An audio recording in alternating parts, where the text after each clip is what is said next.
Welcome to Jersey's Best Podcast, a weekly deep dive into everything that makes New Jersey spectacular, bizarre, beautiful, sometimes annoying, but always the best. My name is Jeremy Schneider. I'm a food and culture reporter for NJ.com and the Star-Ledger, and I'm your host. This week we are talking about a polarizing New Jersey icon, which for better or worse is one of our state's defining features, the New Jersey Turnpike. Because life in New Jersey is a highway, and you're going to ride it all night long, whether you want to or not. Built in 1951, the nearly 150-mile-long turnpike is one of the busiest highways in the United States. At one point, according to the International Bridge, Tunnel, and Turnpike Association, didn't know that existed, it was the sixth biggest toll road in the United States, sixth busiest. It connects us to New York, Philadelphia, Washington, D.C., and beyond. And just as importantly, it is also the name of a goofy dance from MTV's Jersey Shore and a disgusting shot served at bars, which is literally just all the liquid left over from a bar mat. Delicious. Every New Jerseyan has some sort of deep-seated psychosomatic relationship with the turnpike. For some of us, those wide-open lanes spell freedom. And for others, the thought of hitting the on-ramp is absolute nightmare fuel. Today we're going deep on the best and worst of the turnpike by handing out the unofficially official Roadie Awards to our favorite and least favorite exits. Eat your heart out, Joe Piscopo. Joining me today is Brian Donohue, co-host of the Jersey Angle podcast and veteran New Jersey journalist who has been covering life in our state for years and is now the editor of Red Bank Green. Brian, welcome to Jersey's Best Podcast. Good to be here, man. It is very, very cool having you here, man. It was a head trip walking into this building. I walked out of here after 18 years at the Star-Ledger 8 years ago, and then coming back in. So it's just wild. My head is spinning right now. So I can only imagine, and honestly, that makes it even cooler for us to have you here. Yeah, it's great. Really, I mean, when we were thinking about this topic, we thought of you, talking about the turnpike, man. There's a lot of terrible highways in New Jersey. Is the turnpike the worst? No, the turnpike is... the crazy thing about the turnpike is you don't even think of it as one of the state highways. Like, it's this giant viaduct of people passing through. And like growing up in New Jersey, living in New Jersey all my life, it's a place you use to get in or out of New Jersey almost in a way, in a lot of ways. I mean, you look at as a reporter too, like if I want to interview people who are from New Jersey, I go to the Parkway. If I want to interview people out of state, say I'm doing a story and I've done these stories about how stupid New Jersey's self-serve gas laws are, and I want to find people who think it's the stupidest thing they've ever, you go to the Turnpike because it's all out-of-state plates. Like, it's hard to find people in those rest stops on the Turnpike from New Jersey. And that's what the Turnpike was built. It was built as a road to efficiently get people through New Jersey. Yeah, and I mean, mean, here and out here. When, said in the intro a little bit, but I mean, it connects, New York, it can help you get to Philly, helps you get to DC, Baltimore.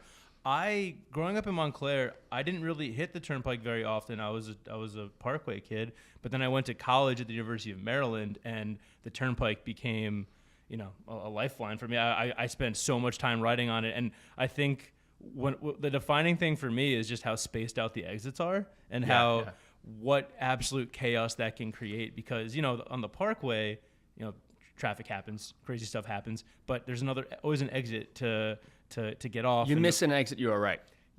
Parkway, not so much. On the Turnpike, the Turnpike, you're screwed. Yeah, on the Turnpike, you're screwed because there's on the Turnpike, no one can hear you scream.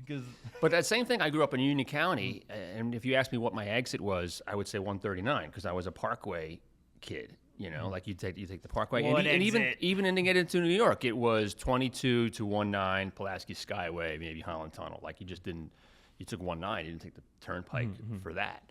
And again, like it's not until you start having to move around the state as when I was older, I moved to Trenton for a while, and then it was all Turnpike.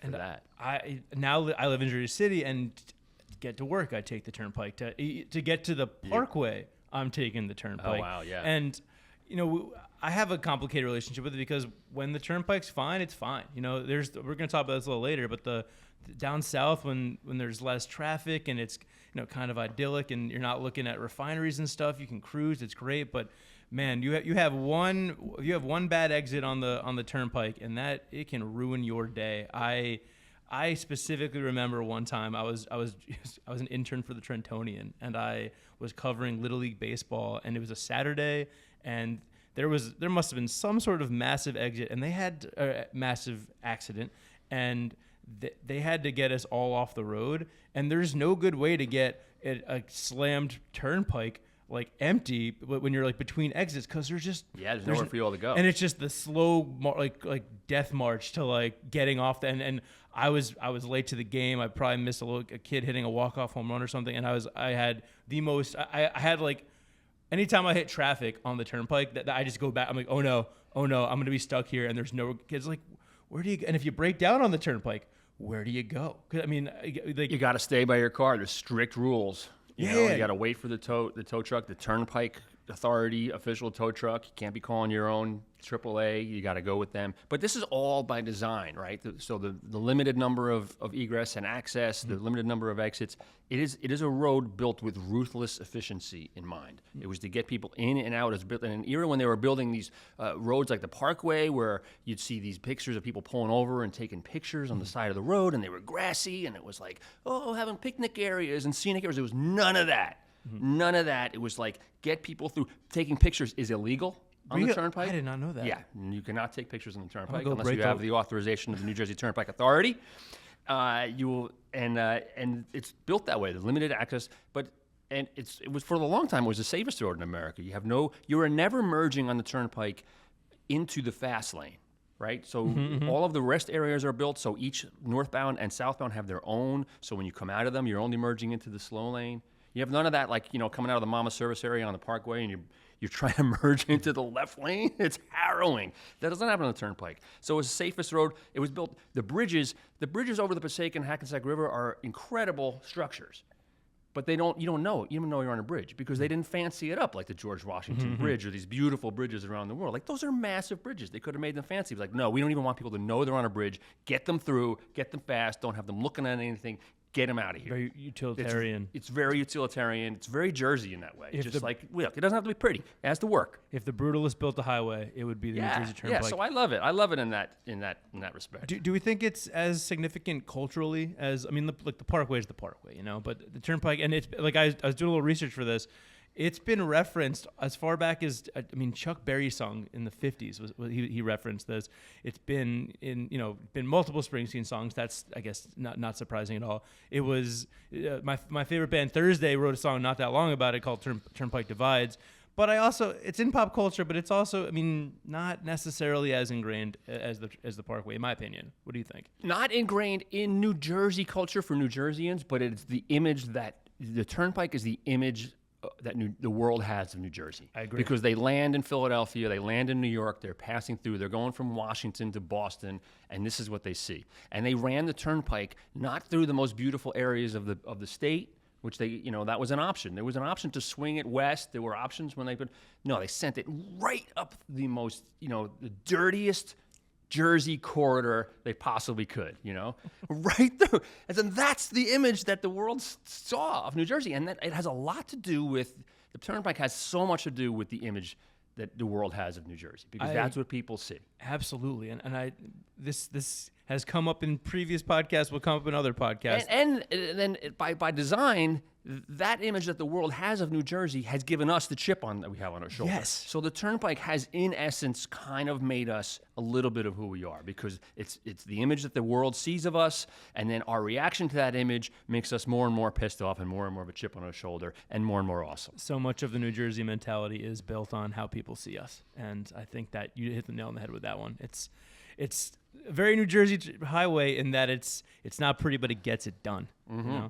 And I love it. I hate it. I feel like a lot of people feel that way. Think about when you're coming back. I do this drive every year, a couple of times. Like, coming back from from New England, and you're on 95 and through Connecticut. Frickin' 95 is 2 lanes. This is the biggest highway on the East Coast, and it's 2 lanes. And I just cursing at Connecticut on a Sunday night trying to get back to New Jersey. And then you get to the Turnpike, and man, it opens up into what do we have? 8, 10 lanes in both directions.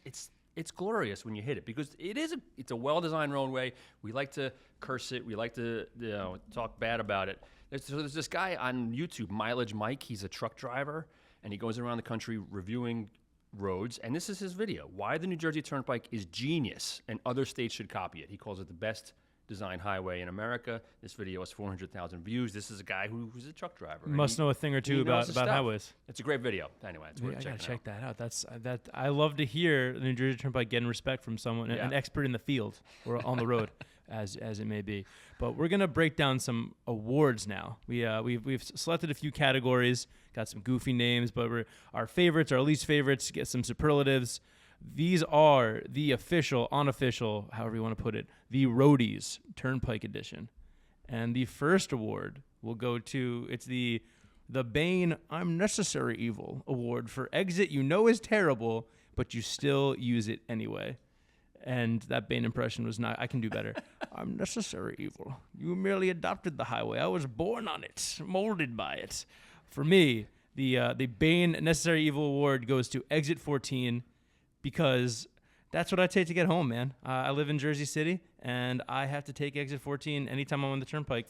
And I don't want to venture above that. We'll talk about that later. Yes, there can be serious traffic. Yes, there can be issues. It can be annoying as hell.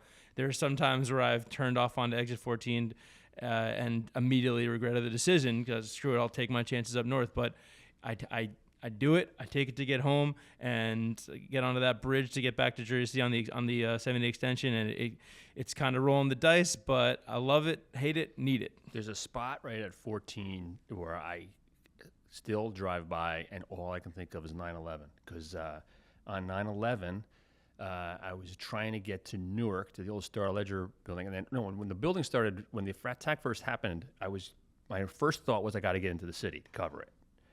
And then any reporter who could get into the city was trying to get in. And then I got to 14, and that wasn't happening because that was closed. So I went a little bit past 14, and then traffic stopped.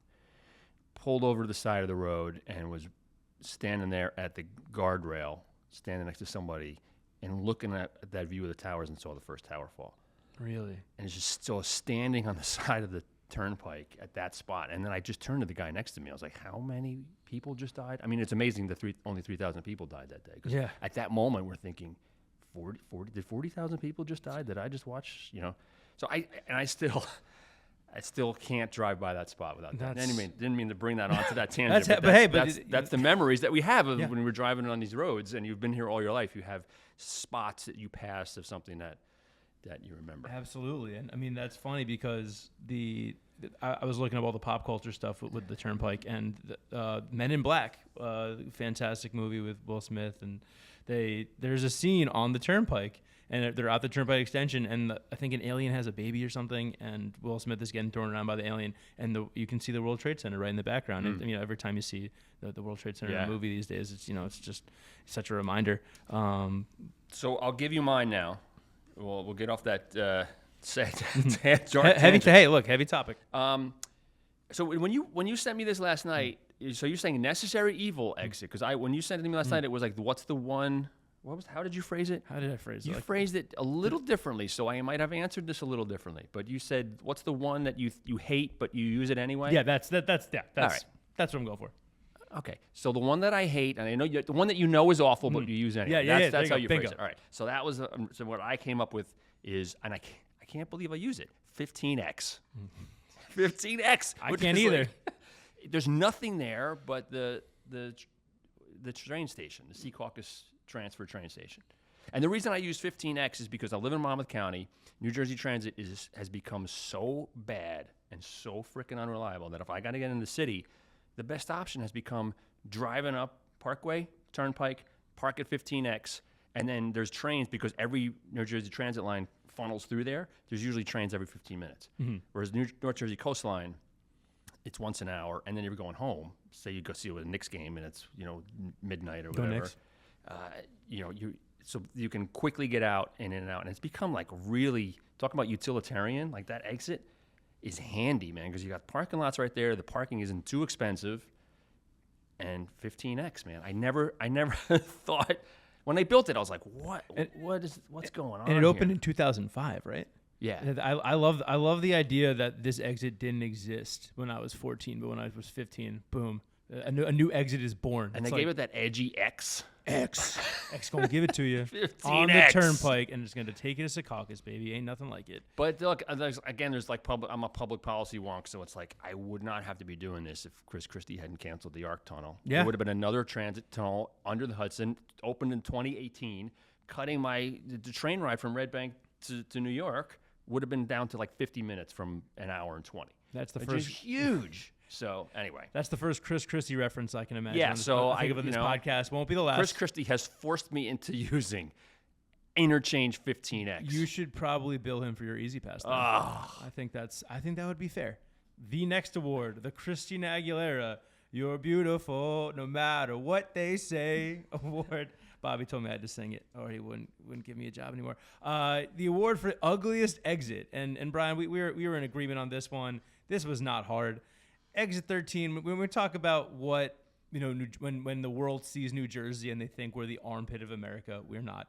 But when they see Exit 13 and the Bayway Refinery, yeah, it looks gross. It looks really unappealing. It does not look like the Garden State. It looks like the gas state or the oil state or the gross, what are we doing here state. The Bayway Refinery, though, and I chose 13 too for that one, the ugliest. But I also sent you in my text last night the caveat, it's also the most beautiful exit.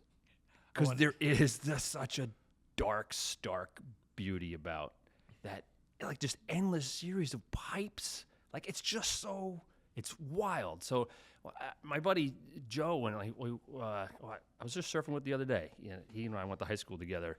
We used to sit and we were like, his parents had an apartment and we were like 17, 18 years old, and it was right on the edge there. We would just sit like drinking cans of beer on the porch and watching that cracker go, whoa, whoa, whoa, whoa. It was right off his house. And it was like, this is such a cool place.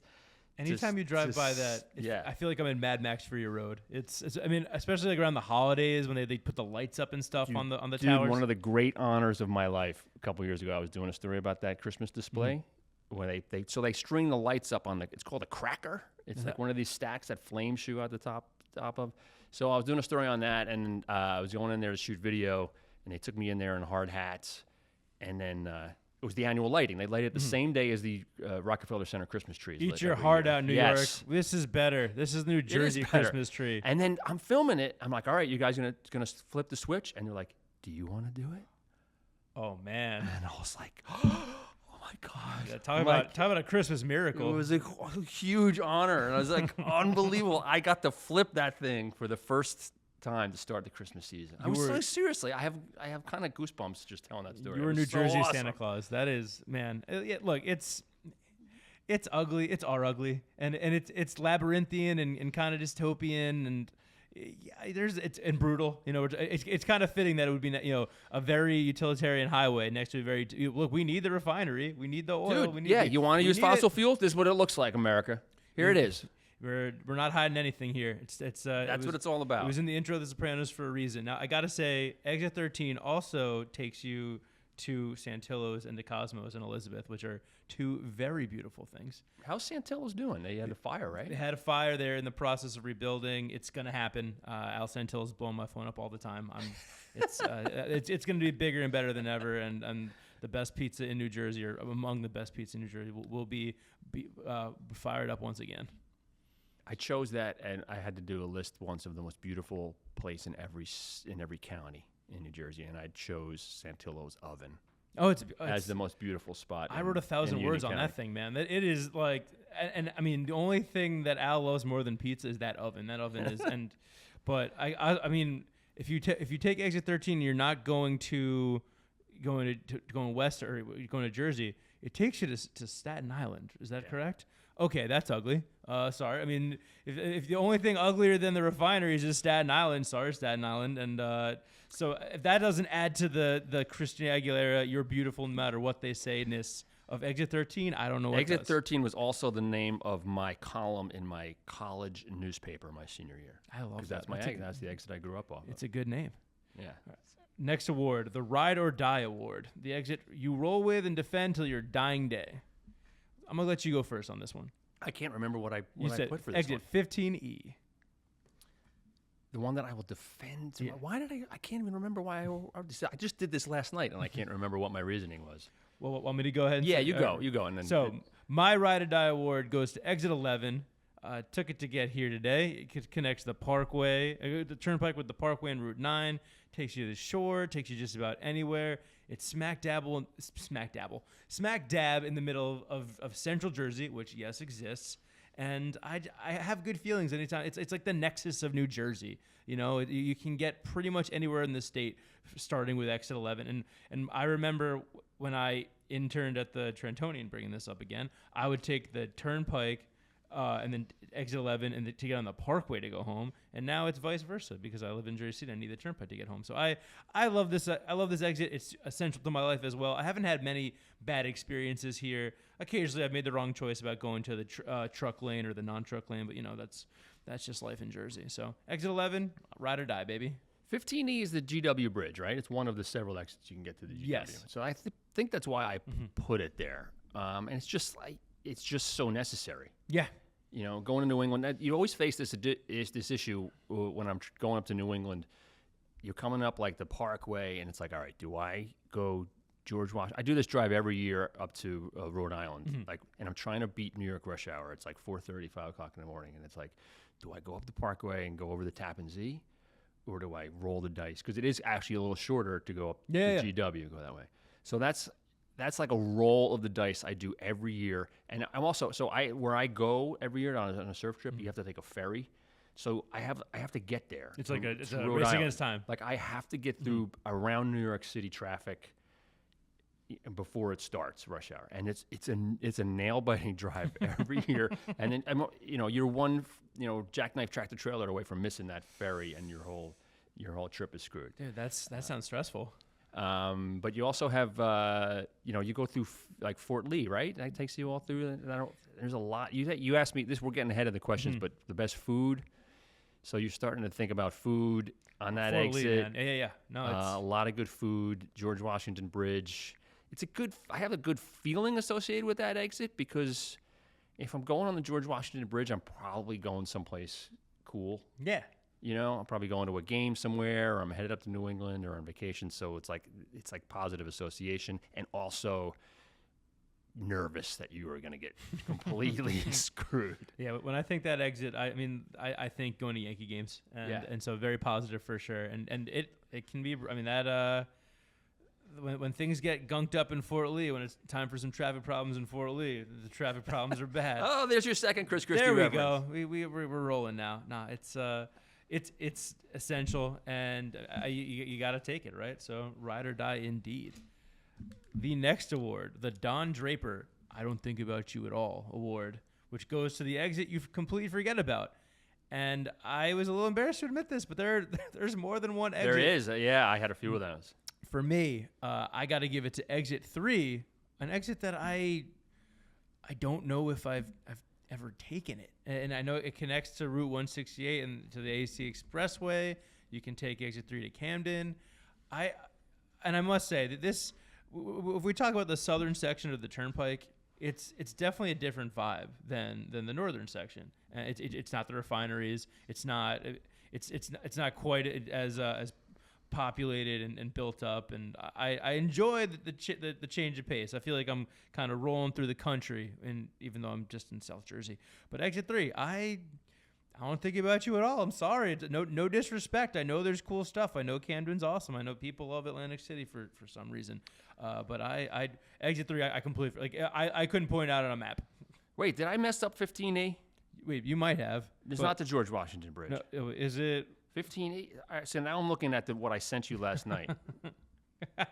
Podcasting magic, baby, and it's quite all right. And my whole rationale. Well, let's pull it back then. Exit 15E.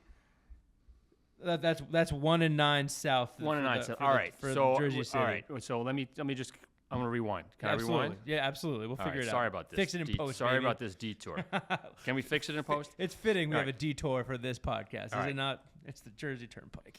So my choice for that one is 15E, which takes you on to 19, and this is I have my positive personal associations with it is we grew up in Union Township. My grandmother lived in Jersey City. We'd go in to see her all the time, and there were a couple different ways you could go. And when my dad was feeling like generous, he would grant our requests to go the Kojak way. What does that mean? And I remember sitting in the back of his Chevy Chevelle saying, "Dad, can we go the Kojak way?" Because Kojak was this 70s TV show, right, with Telly Savalas, and he was always in these downtrodden neighborhoods and warehouses and stuff. So the Kojak way would be to take truck 19. Communipaw Avenue through the backside of Jersey City and then get into Greenville that way. as opposed to going like all the way over the Pulaski Skyway and going over it all. And this was the 70s too, so the Kojak way was the Kojak way, baby. My uncle so calls my dad. That was Kojak my all answer the for time, that so one. that I'm makes sorry sense. I got screwed up on that one, but that was my answer for that one. No, that's a good answer, and that led to a beautiful story. And that's why we love the Turnpike. We have these connections. We have the places, the positive and negative, mostly positive, hopefully, connotations with these different areas. So 15E, absolutely. But for your Don Draper exit, I had exit 3, which was Route 168 AC Expressway. I just forget about it, man. I don't spend much time around there. You talk about what the Turnpike's for me, the Turnpike is about getting out of Jersey. If I'm down there, I'm taking it to the bridge and taking it to Delaware and Maryland. I'm the same way with those lower exits, and I guess that's partly because we're North Jersey natives, and like those lower exits are ones to blow by. And yeah, you're that's coming how it feels, back from right? DC. So for me, it was exit 2. Yeah, exit 2 is also in my consideration for this one. And that's connects 322, and you can take that to Swedesboro and Chester. If you do go off of there's some amazing stretch in New Jersey, though. And there was I was in a town called Marshalltown, right off of between exits 1 and 2 down there. And it was an old pre-Civil War town founded by freed African Americans. So this is during the era of slavery, and they're found in this town. And it was a stop on the Underground Railroad. And the town is still... There's still old houses there that are boarded up. Nobody's living there anymore, and it's just it's a stirring place, and you can hear the Turnpike in the distance, so it's close enough to the Turnpike. So there's some spots down there that are amazing if you do wander off. But for me, it was exit 2 was the one that I exit 2 and 3. Pretty much You said that you blow by. You feel like you blow by these exits when you're leaving the state. And I very much feel that way, and what.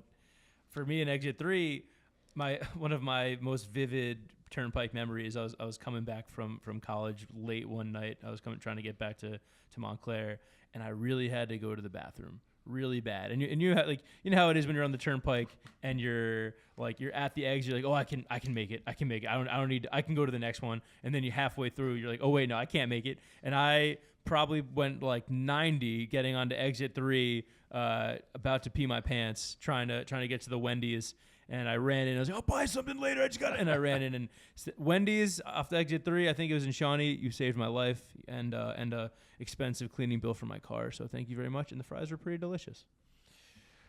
The next award, the Bruce Springsteen, They Say You Gotta Stay Hungry, Hey Baby, I'm Just About Starving Tonight award for the best food exit. Note that I tried to sing Christina Aguilera and I didn't try to sing Bruce Springsteen.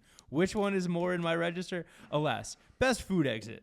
This was a fun one. This was a hard one. I mean, picking just one is really difficult. And for me, it was also nostalgic coming up with this one. Exit 7A. Exit 7A, which connects to 195, which you can take to Trenton, which also means you can take it to Robbinsville.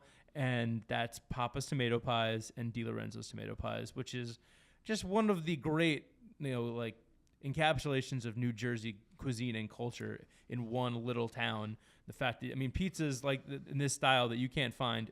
DiLorenzo's is my favorite pizzeria in New Jersey. And Papa's is right up there. I like Papa's better, but because I'm a sucker for that mustard pie. But DiLorenzo's is fantastic. Do you remember the old DiLorenzo's in Trenton? I never got there. Oh.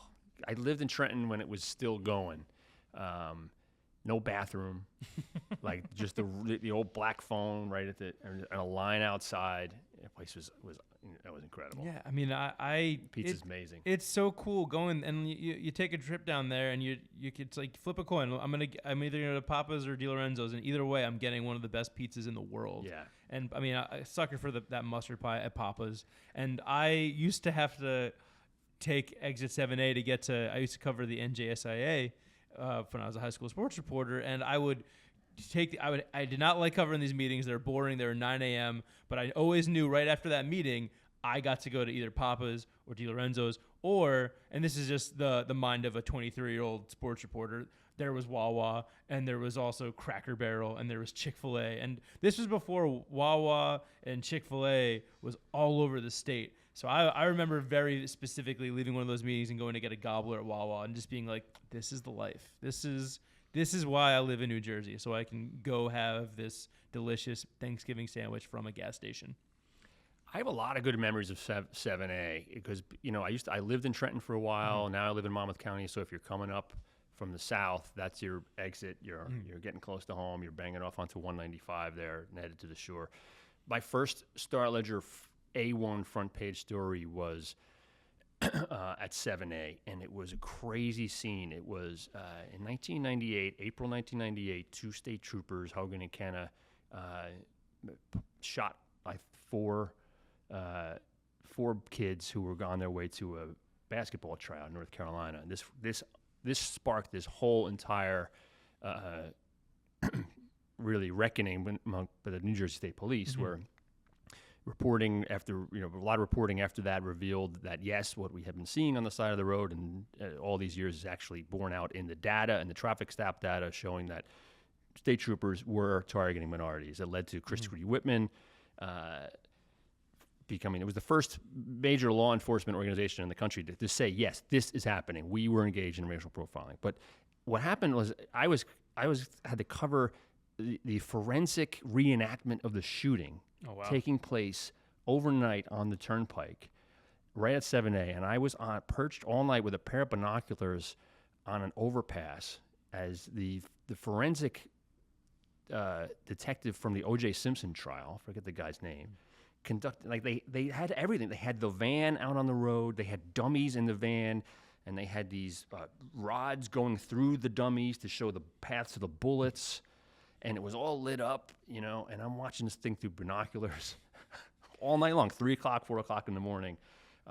So whenever 7A is like that's another memory that's always wild, man. Burned into my head of being out there, and then the next morning was Sunday. I had to go back and write the story at like 3 o'clock and 4 o'clock in the morning, and it was on the front page of Star Ledger. Journalism, my baby. My first A1. That's a hell of a first one. Story, but it was a surreal scene. It was like a big Hollywood set out there. And only fitting that Exit 7A would get the Springsteen Award for me, because you take 7A to Shore Points. That's how you get to Bruce. That's how you get to the Jersey Shore.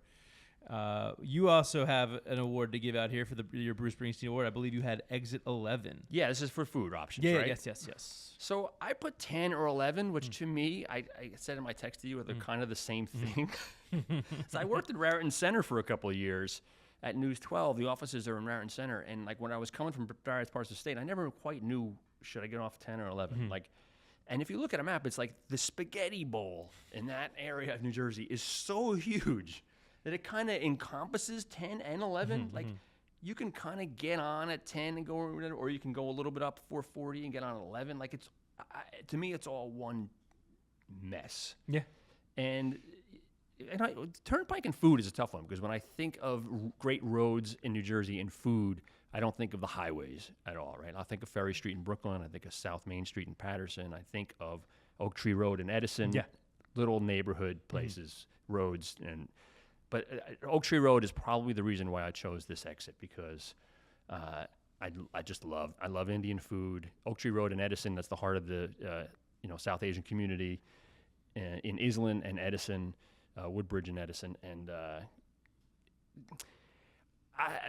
people in Monmouth County don't like to hear this, but Monmouth County is a freaking food desert. Wow. I know you have put them way up there with your pizza rankings of late, I'm speechless. I got into it on a striped bass fishing forum with some guys when I said that, and I was as like, one does. and they're like, what kind of food can't you get in Monmouth County? And I just went on a whole list. I'm like, I can't get Korean chicken wings in Monmouth County. There's so many things that I crave as a Monmouth County resident, and getting finally to exit 10 or 11 in that area, it's like, all right, now I can start finding a lot of these things. What's the opposite of a desert? Not a food desert. No. I'm not, because look, first of all, that's the hottest take to be said on this podcast. That's not a food desert. No. But I see what you're saying, and if you want a specific type of food in Monmouth County, the Italian food is fantastic. There's a lot of really good pizza, as we've mentioned. You want ice cream? Hell yeah. I'm driving here, just here, and I passed Noche de Colombia, right? Now, and it's a chain. It's not the greatest Colombian food anywhere, but my wife is Colombian. We live in Red Bank. It's hard to find Colombian food. I believe that. If I want good Middle Eastern food, it's hard to find in Monmouth County. There's places, and I'm sure we're going to get responses like, well, you forgot so-and-so. But like, yeah, but it's not like boom, you're in Middlesex County, and it's like, whoa, here's 30 Indian restaurants. Exactly. And that's look, Here's- working in Woodbridge. There's an Afghan place. There's Yes. an Afghan restaurant. It's an oasis. It's a cultural estuary of amazing food. You could go to a different Indian restaurant every day, and you'd never run out. Baguette Delight is a Vietnamese restaurant not far from here. The best banh mi I've had in New Jersey. I'm drowning in red sauce Italian in Red Bank. Yeah, it's As not much as I love it. It's not a desert then. It's a not a red desert, it's a not red a sauce monsoon. No.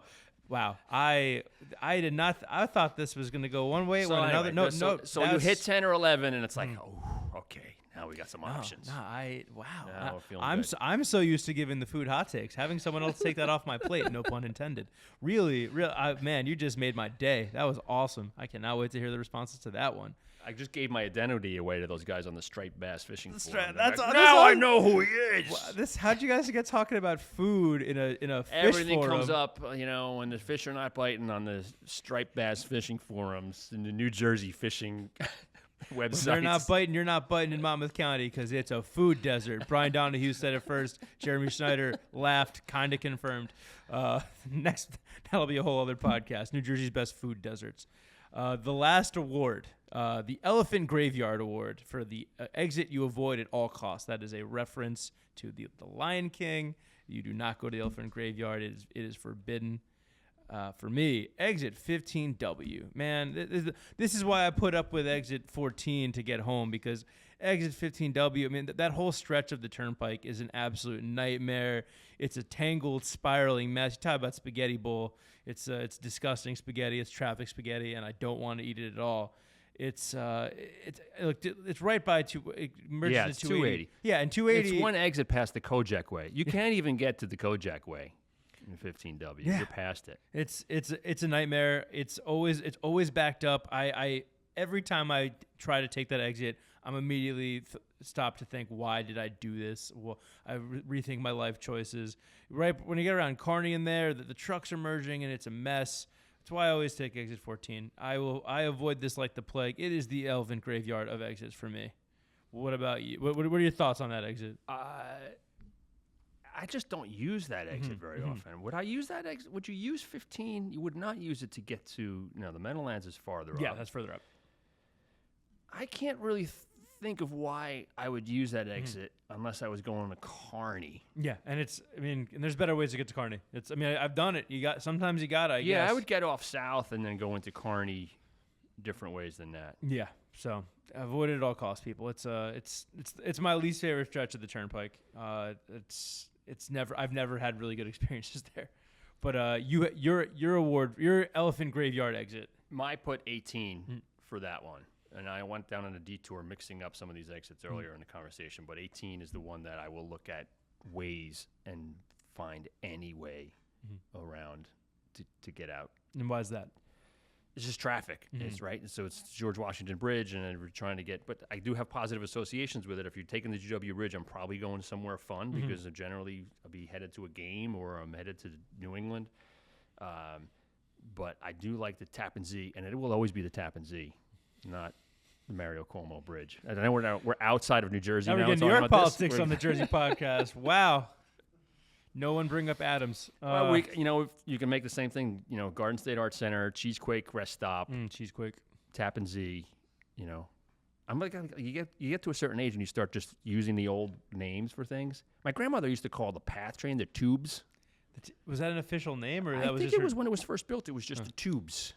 So I'd be like, what's the tubes? Is she British? And now I'm doing that. Now I'm like, Tappan Zee, Cheesequake. My great-grandmother apparently called it the Port of Authority, which I always found the Port of Authority. Exit 18, like it's again, some of there's exits exist because they need to exist, but the traffic around the tunnel can be, or the bridge, bridge and tunnel crowd over here. The traffic at exit 18 is a nightmare, and yes, I have positive connotations as well because I'm usually going to a Yankee game or heading up to Cape Cod, but man, you get stuck in traffic and it's just it'll ruin your day, and it could ruin it'll ruin your plans. You might miss that ferry that you were talking about before, and I wouldn't want that to happen to you. But it's funny, these I had a necessary evil award, but all these all of these are necessary evil in some sense, right? Because I mean they don't build these exits for nothing. And if it's crowded, it's because it's very necessary. It's the George Washington Bridge. It's that you take that to get the Cross Bronx Expressway. It's a huge port of commerce for the trucks getting into the city, which is why it's such a pain in the ass to use. This whole exercise, though, was hard for me to do because I don't even think of these in terms of numbers. Mm-hmm. Like, I just don't think, when I'm coming up, I had to really look at these maps to see what exit was the George Washington Bridge map. Mm-hmm. And I just screwed it up, clearly, because I just don't. I'm like, oh, you take the exit for Route 46 to get on the GW Bridge, or I don't look at the numbers. Is that a New Jersey thing to not even know what the? That just means you know the turnpike that I just well, know man. the roads. It's just, like the back of your hand. I know what highway I need to get off of, so I'm not paying attention to the numbers of the actual exits. Now, there's other ones too. There's and this was not one of our categories, but there's exits that just have. Exit 9 has really kind of positive emotional connotations for me, and I'm not 100% sure why. And another thing, I was growing up, my cousins lived in North Brunswick, and we would take that exit down from Union County to see them, and that was always fun. And then it was probably later teenage years or 20s, you'd be going to Rutgers to go see a show, Court Tavern or somewhere, and be at exit 9. That was another one that was always I don't know. It's good vibes. Exit 9 for me has really negative vibes because I was once driving to cover a basketball game at Rutgers and my car broke down, and I learned the hard way that AAA does not go on the turnpike, and I had to sit at my car, and it was like this. I was early for the game. I was like, it's gonna be a good night. I'm going to the rack. I love the rack, and my car just dies, and I don't know what's wrong with it, and I'm just at the side of the road, just what do I do? And I called AAA and sorry, bro. And luckily the car eventually started and I was able to get it off the road, but I had to get it towed once I was off the turnpike. And I just remember sitting in that car being I wasn't oh no, my car. I was I'm missing the basketball game and that's my job. And it was going to be a good game. So a lot of the rules of the world don't apply on the New Jersey Turnpike. You can't just call your own tower. You're not allowed to take pictures because it's ruled by an agency that is really not accountable to anyone else. It's like international waters, but it's the New Jersey Turnpike. No, yeah, you got it. And it's scary to break down on the turnpike. Yes, it is. The cars are slamming right by you. Yeah, the wind from the trucks whizzing by. I remember the first time, when cell phones came into existence, and the first time I broke down, and I had this the cell phones you would pull the antenna out, and I just remember pulling over and being like, "Wow, it's so nice to have a cell phone." Oh yeah, it was this thing. I was like, wow, I'm not sure how I feel about this technology, but this right now is amazing. Get me the hell out of here as fast. What did you do before that? You just had to sit and wait for a cop to come by. And then they would call the tow truck. A lot of terrible things have come from cell phones, but I think that's one thing we can. But you could do that with a classic Nokia. Now you don't have to use an iPhone, which is ruining everything. Alas, Brian, thank you so much for coming. Before we let you go, I need you to complete the Garden State Gauntlet. It's a rapid fire series of questions. And I know there was a gauntlet. Yep. We snuck up this one on you. Snuck this one up. The Garden State Gauntlet. It's a rapid fire series of questions for you and you alone. Will be about New Jersey highways. Well, not just turnpikes. We're gonna get a little more specific with this one, or a little more vague with this one. I'm in trouble. No, you're gonna have fun with this one. You ready? Yeah. What is your favorite New Jersey highway? My favorite New Jersey highway. It's the worst, Route 22. That is the absolute, that's your favorite? You're a masochist, bro. I grew up in Union. Okay. I hung out at Union Roller World on Route 22 there. Half my high school baseball team got arrested at Hot 22 with fake IDs. Second epised where a strip club I did not get caught that night because I was home grounded because I was on probation already. For the other strip club incident? No, because I had been arrested in an incident at the Holiday Inn on Springfield in Route 22. It always comes back to 22. Earlier involving some other. It's a different kind of Hot 22.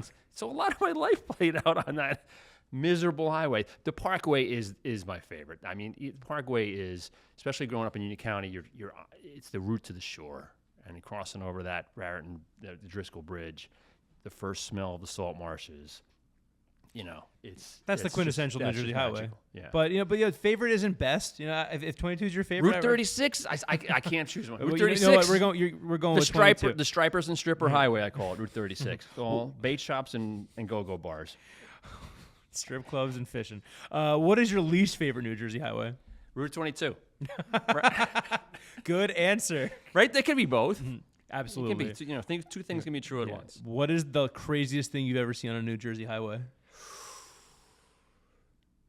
I mean, I already talked about the World Trade Center falling, a reenactment of a police shooting. Probably crazier than all that is just the driving you see every day. Absolutely, it's everyday life on that. I mean, the things, the Jersey turns, the swerves, the way people think they can drive on that thing. Yeah, I'd say, and it's really gotten bonkers. I mean, you start to wonder as you get older, like, am I getting older or are people getting crazier? And in this category, it's decisively things. I mean, there's data, right? Fatalities are up, all by every metric. Reckless driving is up. I think the police just stopped giving tickets in COVID, and nobody caught up, and that's it. That's the craziest thing I've seen. I think you kind of answered this already, but I'm going to ask again. Turnpike or Parkway? I mean, the Parkway is joyful. The Turnpike is utilitarian and useful. So, I mean, and life needs both. Absolutely. What's the fastest you've ever gone on a New Jersey highway? I'm a slow driver. Good. Yeah, I'm a slow driver. 80, 85. Very respectful. Yeah, not getting any speeding tickets like that. Well, plus, if you've seen the cars I've driven over the year, none of them could go.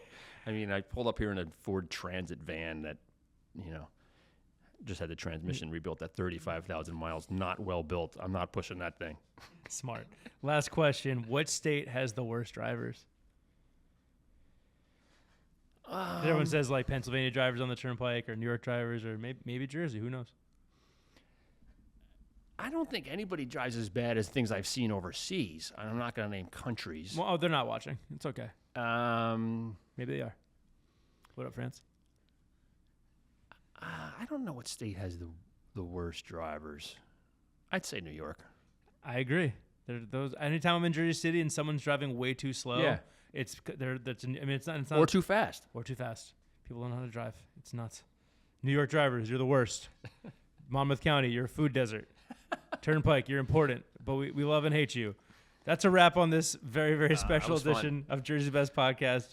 Thank you so much for Brian. Brian, thank you so much for joining us. Oh, it was awesome, man. Thanks for having me. Tell people where they can find your stuff. Where they can follow you. Jersey Angle Podcast. I thought about coming in here and just tanking and being the worst guest ever because I want to just ruin all the other podcasts and crush them because I launched my own podcast last year. That'd be a hell of a bit. But I think we all feed off of each other and we can all, rising tide lifts all ships. So the Jersey Angle Podcast is what I'm doing.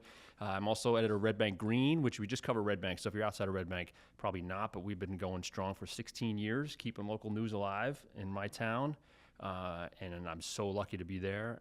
And then I'm just freelancing around as well. So I'm busy. Well, Brian, it's been an absolute pleasure to have you on. Really appreciate that. Thank you for coming in. This was a blast. Want to thank our audio producer, James Shapiro, our video producer, Dwayne Uzaro, our executive producer, Bobby Olivier. If you have any questions, episode ideas, guest suggestions, any thoughts at all, please email us at jerseysbestpodcast@gmail.com. Remember to like, subscribe, and leave us a review wherever you get your podcasts. It's really important for new podcasts to get that kind of stuff. You can find us on TikTok and Instagram at Jersey Best Podcast. Give us a follow, shoot us a message, whatever. We're trying to engage with you guys as much as possible. We want to hear from you. Tune in again next week for the latest episode of Jersey's Best Podcast. Until then, remember, Jersey forever.